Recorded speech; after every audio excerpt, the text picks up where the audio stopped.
gonna stick like glue. Stick because Oh, I got a glue stick, a glue stick. Hi. Hey, Tabitha. How are Hi you? guys. I'm good. How are you? We're okay. We're a bit scared right now because our video is like lagging quite a bit. So we like to apologize first that we did a lot of test runs beforehand and it didn't really have this type of lag. So we're still trying to figure out what happens. But yeah, like we were really looking forward to your set, and I hope that afterwards this whole thing is done, we can post it up and do it justice because you're very talented and we really enjoyed your music. Oh, thank you guys. No, I mean it happens, right? When it comes to these kinds of Yeah, like live yeah, streaming, you never know what's gonna happen. But I mean the bits that I could catch, that yeah. sounded dope. So, I'm hoping that everyone else feels the same way as well. But yeah, I'm excited. Thank you guys for Yeah. having me. Yeah, Like, for sure. We definitely we really into your music, and I think you're especially talented. We're super hyped to see what is, going to be down the line in your career and stuff. So, I mean, if for the people who might not know yet, like, do you mind introducing yourself and like how you got into music and why you're doing music as your career right now? Okay, so hi everybody. My name is Tabitha Nauser. I'm half Swiss, half Singaporean, and I'm based in Singapore. I started music, I think I started singing like when I was young. My mom used to like make me sing for like family stuff. I don't know if this is an Asian household type thing, but whenever there's a gathering, the kids gotta sing. So I was always the one that was put up to like perform. Yeah. But when I was 17, I took part in like a reality singing competition, and that was sort of what opened the door for me to get into the music industry. And yeah, I've just been singing ever since. And I kind of do a bit of like R&B, pop, but recently I've been experimenting, which is exciting. So the project that I'm currently working on has a bit of kind of like a dance, has a bit of trap, has a little bit of Mm. everything. So I'm excited about that. Dance and trap. So you are kind of you're now branching out into the realms of like rap music. I wouldn't say rap music, but Okay. I've always been a fan of rap. Hmm. So that's always I would try to, take a little bit of influences from there. Okay. But yeah, I wouldn't say heading in the rap direction. Okay. Uh, So yeah. okay, that makes sense. So yeah, for everyone watching, if you have any questions for Tabitha or us or anything in general that you want to ask, like click the question mark icon right beside the comment section and just type in your questions. And yeah, so Nice. I mean, Emily right here, she's from, or no, you're not I'm from, from Hong Kong. you're from Hong Kong, but you spent some time in Singapore. So like, do you want to ask Tabitha a little bit? I mean, if I'm not wrong, I think you've spent some time being a DJ. So my Yeah. question is, how did you go from being a DJ to being a full-time singer? Um, I don't know. It was quite interesting how I got into the whole DJing thing in the first place. What happened was a friend of mine was like, if you were to do a show on radio, what would it be? And I said, well, I want to do a hip hop show because there was never a show that was fully dedicated to hip hop and R&B music on Singaporean airwaves. Mhm. So I was like, I want to do that. If I don't get to do that, then I don't want to do it. And so they were like, yeah, sure. If you want to do a hip hop and R&B show, you can do a hip hop and R&B show. And so I did that. And then I think the more I was surrounded by the music and the more, I was sort of the behind the scenes person of it, it just made me like, there is like an itch that, I had to scratch. I was like, I need to, if I don't try, I'm never gonna know, like if I don't give myself 100% into it, I don't know what's gonna happen. And then I'm always gonna sit there wondering, like, oh, what if I, had just taken the leap and done it. And so yeah, that's kind of the story behind it. I mean, while I was in Singapore, I was very amazed by the range of music that Singapore radio shows do because Yeah. it's very different from Hong Kong. So I guess thanks to all of you artists who are trying very hard to bring different types of music to the Singapore art audience. So I think Yeah. that's really cool of you. So just now you talked a little bit about being on Singapore Idol. So can you tell us a little bit more about your experience there? Um, there isn't really much to say. I mean, my mom forced me to join, and she was like, you don't know if it's gonna happen again. You should go because you've made like I just reached the cutoff point. So it's like I think it was 16 and above, and I was 16, about to turn 17. And so my mom was like, you should just go do it. And I was like, oh, okay, fine. And so I dragged my cousin along with me. I remember she didn't want to, like, she wasn't really into the whole thing, but she was like, okay, I'll go with you. And so she auditioned as well, which is quite funny. But yeah, so I managed to audition. I got through, and then I went through the whole competition, and I got third place. And it was actually after that like doors started opening for me, because I think people realized, okay, so she can sing.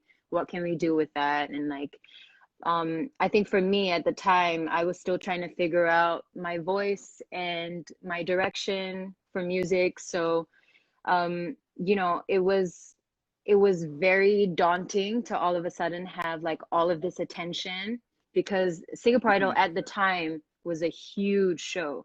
So everybody knew who I was. And so for a period, I didn't even go to school because I couldn't deal with all of the staring and all of that kind of stuff. And so, yeah, just trying to figure out your sound and, trying to get comfortable with your voice.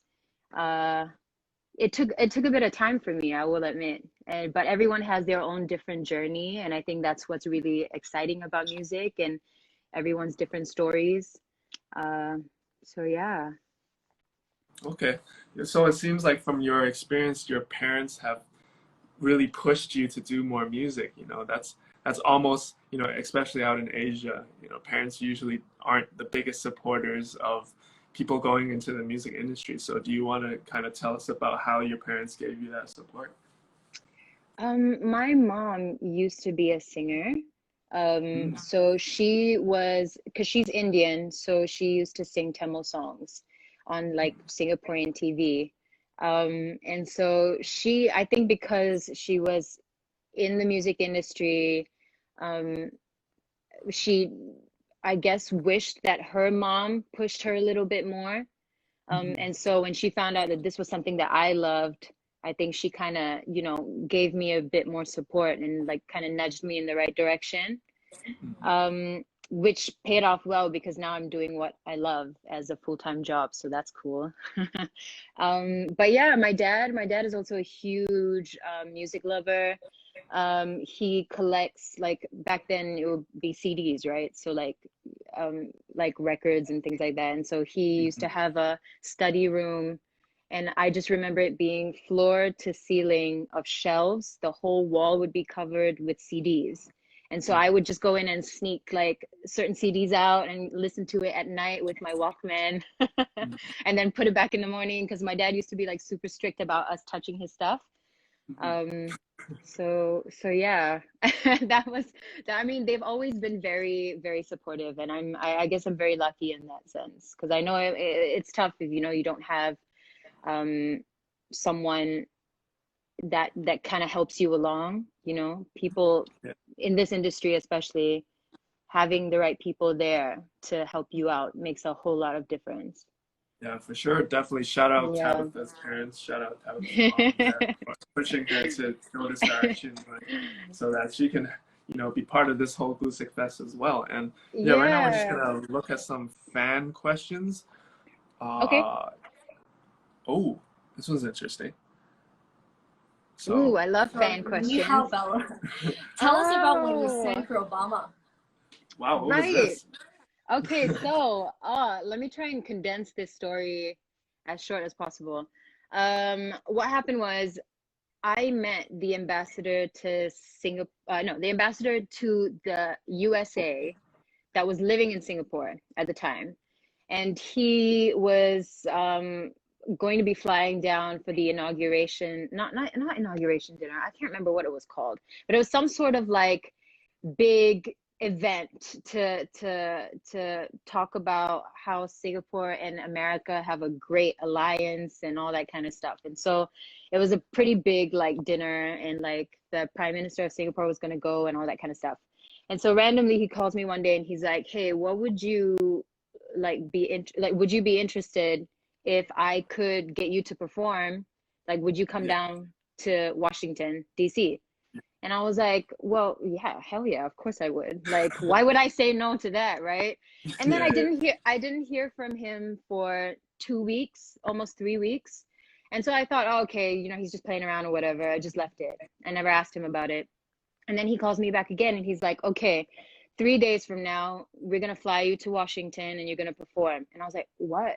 I'm sorry, oh, hang on. What's happening? And he's like, yeah, we'll come for the lunch at the White House. And so I got to go to the White House and have a lunch with all these like high profile people. And then at night was when the performance was going to happen. And it was at a gentleman's club, which was very interesting. But I got to perform in front of a lot of very high profile people, which was very exciting and definitely something I've never done before. So that was cool. Yeah.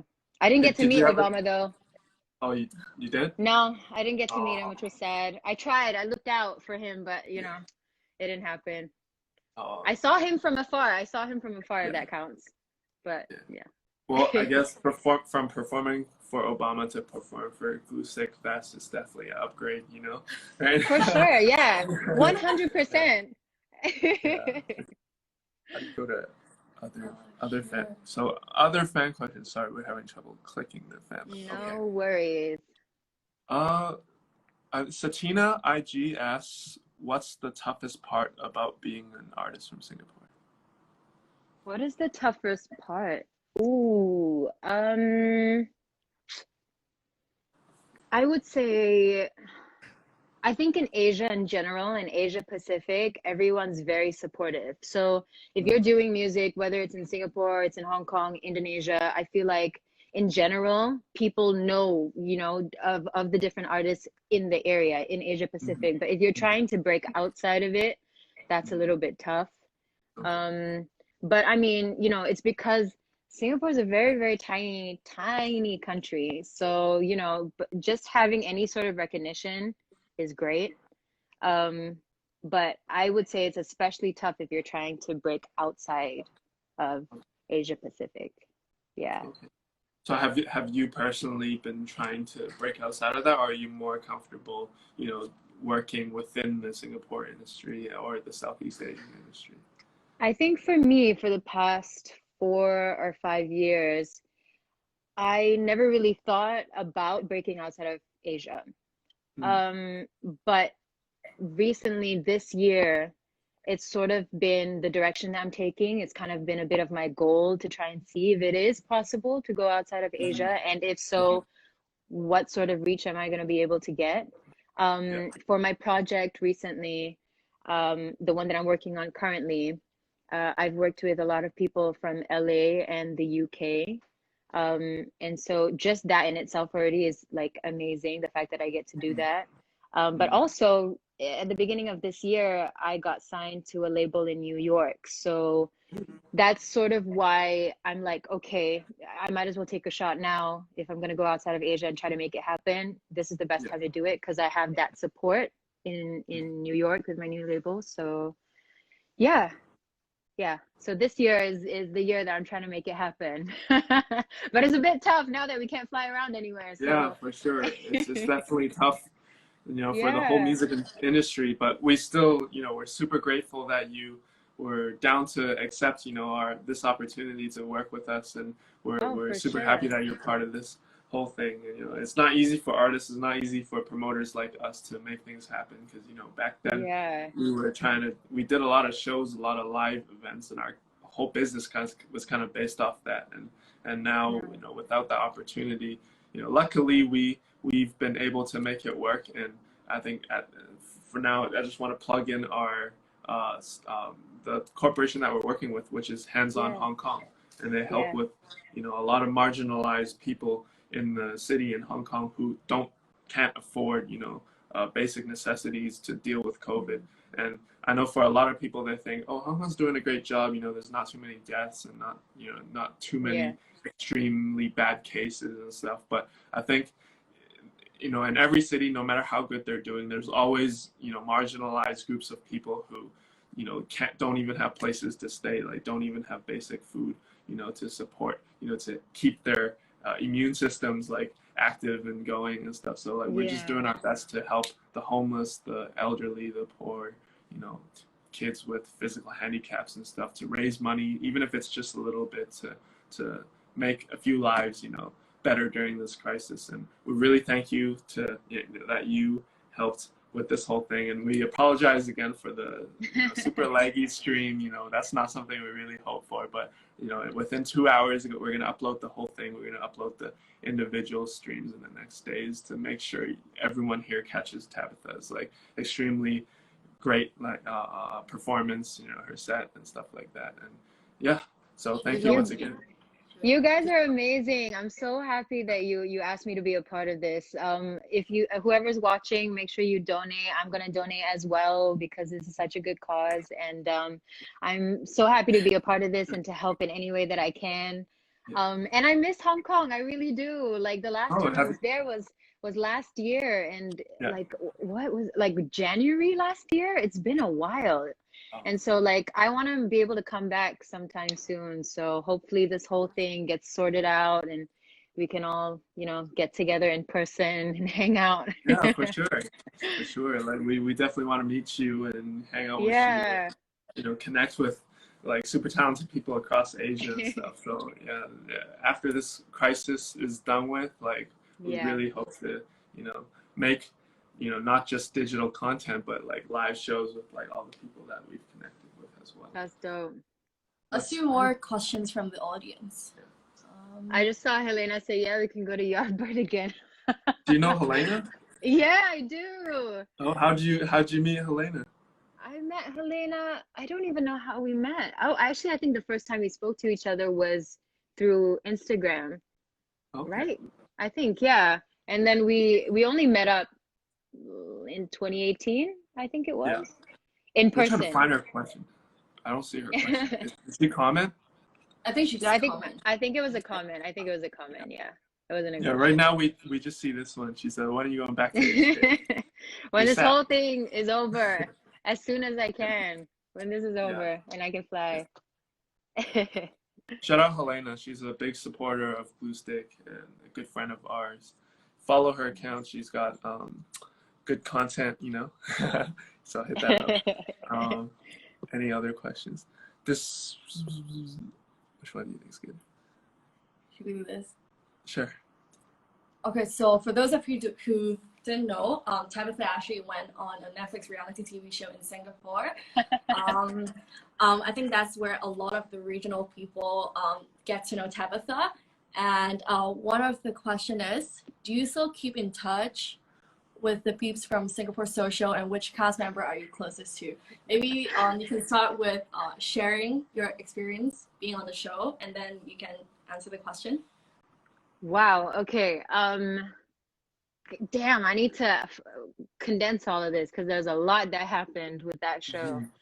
I think for me, a lot of people, what they don't know is that I never signed a contract with Netflix to be on the show. Everybody else did. And I never got paid to be on the show. Everybody else did. So yeah, there's a lot of juicy stuff about that show. I feel like we'd be here for like an hour talking about it. But just to keep things short, yes, I do still keep in touch with the guys on the show.